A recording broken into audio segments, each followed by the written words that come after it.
नमस्कार साथियों, Suryanagari unique law classes के यूट्यूब चैनल पर मैं डॉक्टर उर्मिला राठी आपका हार्दिक स्वागत और अभिनंदन करती हूँ।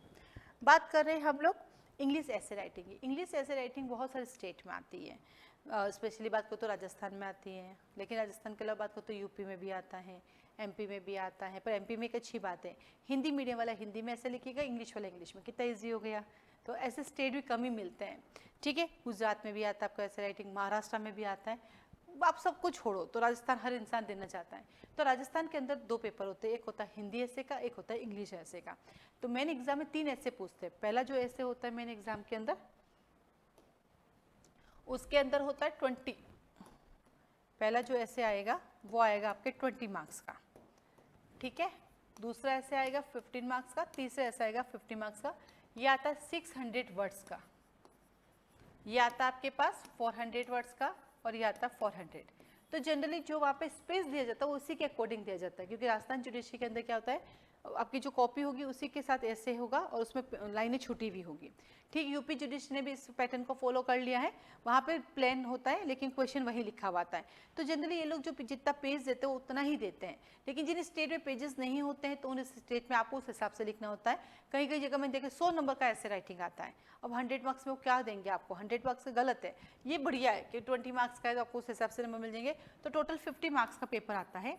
और इसमें बहुत खतरनाक स्थिति होती है हिंदी मीडियम वालों के लिए। जैसे कि मैं मेरी बात करूँ तो बहुत कम नंबर आते हैं, कभी 10 आते हैं, कभी 15 आते हैं। तो इंग्लिश मीडियम वालों को भी 17 ही देते हैं कई बार, 17, 18। तो कुछ हिंदी मीडियम के बच्चे जो याद करके चले जाते हैं, उनके एज इट इज़ वाला आ जाते हैं तो उनको 27 नंबर भी मिलते हैं। मैं कई ऐसे लोगों को जानती हूँ। तो कई इंग्लिश मीडियम वाले बच्चों को जानती हूँ, इतना बढ़िया लिख के आते हैं तो भी 12 नंबर दे देते हैं। तो ये सब खेल हैं आपकी प्रेजेंटेशन का, और साथ साथ खेल है आपकी डेस्टिनी का। बाकी इंग्लिश मीडियम वाले को क्या ऐसे लिखना नहीं आता है क्या? सबको आता है। क्या हिंदी मीडियम वालों को नहीं आता? आता है, बस उनकी स्पेलिंग मिस्टेक हो जाती है। तो लिखता है तो सभी लिख के आता है।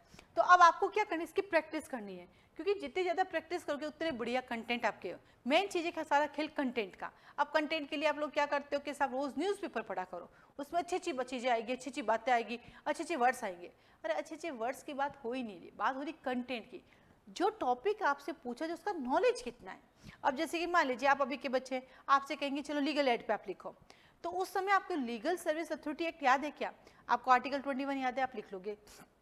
आपको आर्टिकल 39A याद है, आप लिख लोगे, क्योंकि रूटीन में आप कॉन्स्टिट्यूशन पढ़ते हो और उसके अपने केसेस लिख दिए। लेकिन लीगल सर्विस सेल बनी हुई है, अथॉरिटी है, सुप्रीम कोर्ट लीगल सर्विसेज हैं, हाई कोर्ट हैं, डीजे कोर्ट है, तालुका स्तर तक है, उनकी क्या क्या चीज़ें, वो सब कहाँ से करोगे? उसके लिए तो उस कानून को पढ़ना पड़ेगा। इसको बोलते हैं कंटेंट।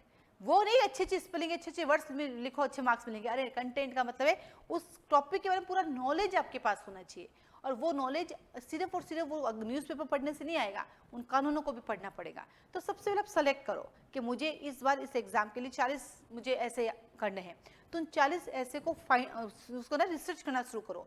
उस एक टॉपिक के ऊपर क्या क्या चीज़ें हैं, सोशली उसके ऊपर क्या है, कहाँ से वो आया है, कहाँ तक जा रहा है, उसके रिलेटेड कोई लॉज बने हुए, क्या कोई रूल्स बने हुए हैं, क्या डेटास चल रहे हैं, क्या रेशियोज चल रहा है, मार्केट में किस तरह से इंप्रूवमेंट हो रहा है, सरकार की क्या उसमें आ रहा है, सरकार कैसे उसको लेके काम करे, वो सब ढूंढ के लाओ। हम क्या करते हैं, अपनी मर्जी से लिखते जाते लिखते, अरे वो है ही नहीं ना।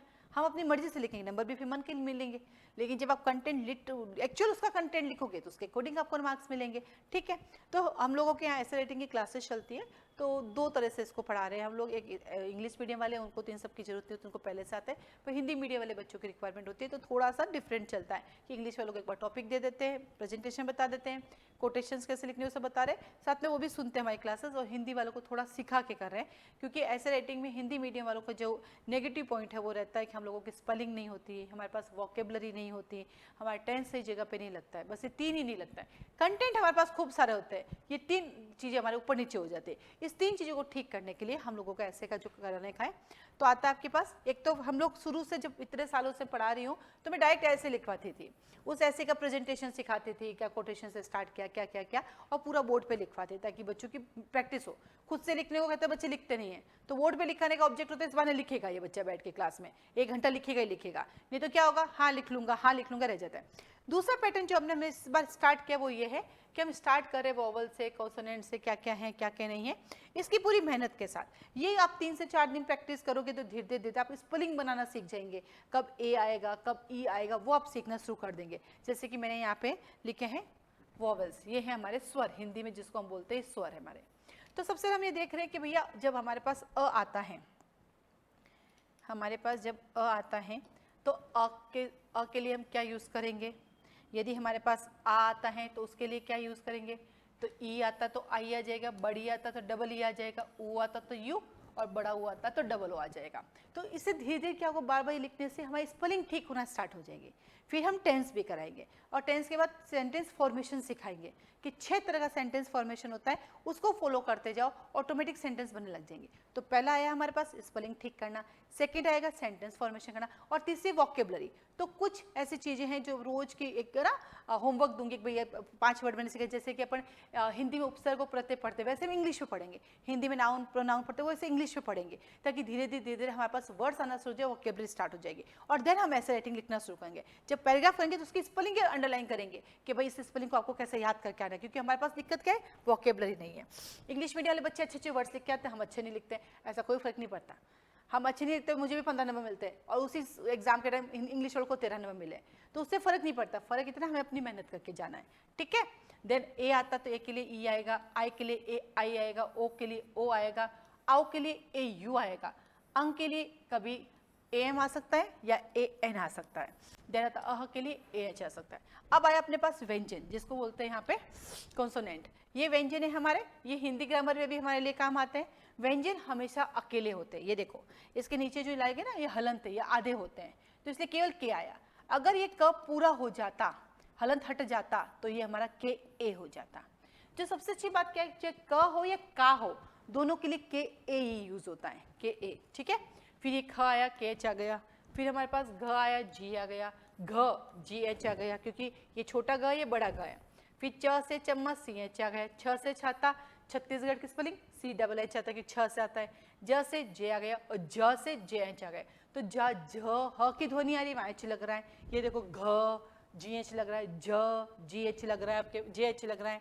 फिर ट से टमाटर टी आ गया, ठ आई ह की ध्वनि टी एच आ गया, फिर ड, फिर ढ में फिर से डी एच आ गया, न मैंने कुछ नहीं एन आ गया।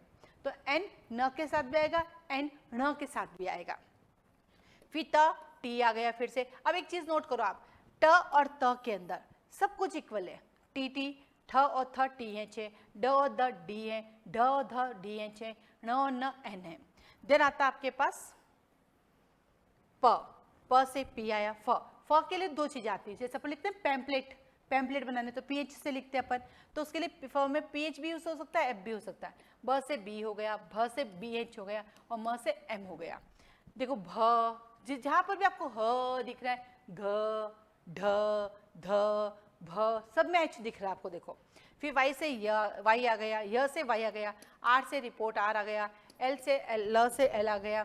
फिर व में कभी डब्ल्यू भी आ सकता, कभी वी भी आ सकता, वो डिपेंड ऑन आपका वर्ड्स होगा।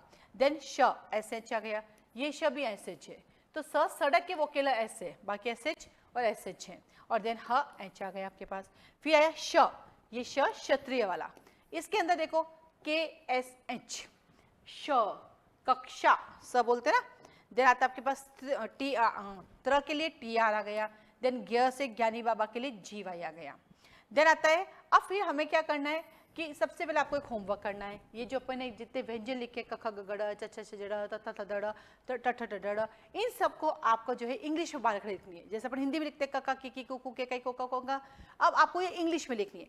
तो जब आप पूरी बारखड़ी लिख लोगे तो आप लिखते लिखते समझ जाओगे कि जब भी ए आता है तो मुझे वहां पे ई लिखना है, जब भी आई आता है तो मुझे वहां पे ई आई लिखना है, ये मेन ए आई लिखना है, ये हमें मेन सीखना है। ई आ गया, ए आई आ गया, तो ये कब आएगा, जब बार बार आप लिखोगे। तो आपका होमवर्क क्या है, तो क से के ए, क्या है भाई तेरे, ये ले के ए के। अब देखो क है तो भी के ए है, और का है तो भी के ए है।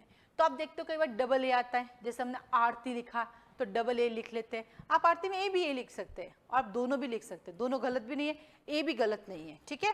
फिर छोटी की आई तो के आई आ गया, बड़ी की आई तो के डबल ई आ गया, को में के यू आ गया, कु में को डबल ओ आ गया, के में के ई आ गया, और ये आ गया काई, के ए आई, को में के ओ आ गया, ये ए यू आ गया, और कह और ये कंघ, ठीक है। अब एक तो आपने देख के लिख लिया क्योंकि अपनी आदत क्या होता है, ऊपर लिखा होता है नीचे कॉपी पेस्ट कर लेते हैं, लेकिन एक ही दिन में ये याद हो जाएगा, पॉसिबल ही नहीं है। तो आपको क्या करना पड़ेगा, आपको अगले 10 डेज तक डेली पूरी बालकड़ी बिना देखा देख लिखनी है। आप ट्राई तो करो। आपने कई लोगों ने आपसे कहा कि स्पेलिंग ठीक करनी है, वोकेबुलरी बढ़ानी, डेली की 20 शब्द याद करो। हम 3 दिन करते हैं, उसके बाद अगले 3 साल गायब, 3 महीने गायब, 3 दिन गायब, 30 दिन गायब, फिर कोई मिलता है इंग्लिश ठीक है कि नहीं, वापस शुरू हो जाते हैं। कितने सालों से ये बात कर रहे हैं सब, हम सब हिंदी मीडियम वाले बच्चों के पास डिक्शनरी है ब्लू वाली कलर की, ऑक्सफोर्ड वाली, कभी किसी ने पूरी नहीं पढ़ी, किसी ने कहा कर लिया, क्योंकि हम कंटिन्यूटी नहीं रख पाते हैं। और जब हम किसी चीज़ पे कंटिन्यूटी कर लेते हैं, वो चीज़ आपको ऑटोमेटिक आ जाएगी। मैंने 2008 में LLB कंप्लीट किया, मैं कोर्ट वकालत करने गई राजस्थान जोधपुर के अंदर। हाई कोर्ट और ट्रायल कोर्ट दोनों की बिल्डिंग एक ही है। अंदर एंट्री करते हैं, पहले high court then trial court. अभी जो है हाई कोर्ट थोड़ा दूर चला गया, तो दोनों एक जगह। तो हर कोई ये बोलता हम हाई कोर्ट की वकालत करते हैं, तो मैं भी वहाँ गई। तो मैं ट्रायल कोर्ट जाती थी कि मुझे इंग्लिश नहीं आती, मुझे एक डर लगता था, मुझे इंग्लिश नहीं आती, मैं हाई कोर्ट कभी जाती नहीं थी।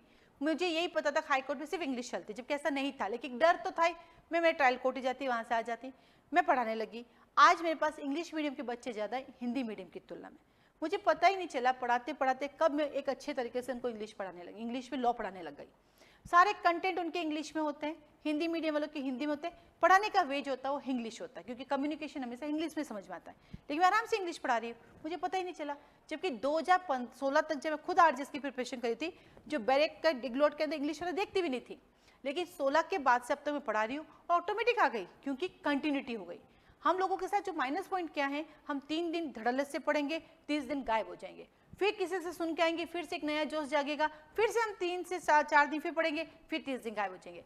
जिस दिन आपने गायब होने वाले दिन को अपनी कंटिन्यूटी में शामिल कर लिया, उस दिन आपकी मंजिल आपके पास है। अभी डिसाइड आपको करना है। तो आज का आपका अपन का होमवर्क क्या रहेगा, पूरी बालकड़ी को अपन को लिखना है। स्टार्टिंग में हो सकता है आपको ऊपर वाला देख देख के नीचे लिखना पड़े, उसके बाद आपको बिना देखा देख लिखना है।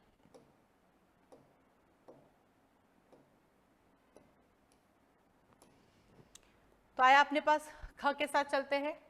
तो ख के लिए क्या आया, ख, देखो फिर से ह की ध्वनि आई, ये देखो ख, जहां आपको ह की ध्वनि दिखेगी वहां पे H आएगा। और वैसे देखो एक चीज नोट करो आप, जितने भी सेकंड है उन सब में H है, और जितने भी फोर्थ है उन सब में भी H है। नहीं याद हो तो ऐसे शॉर्टकट भी कर सकते हैं अपन, हर चीज के लिए शॉर्टकट होता है, दिमाग लगाने की जरूरत होती है।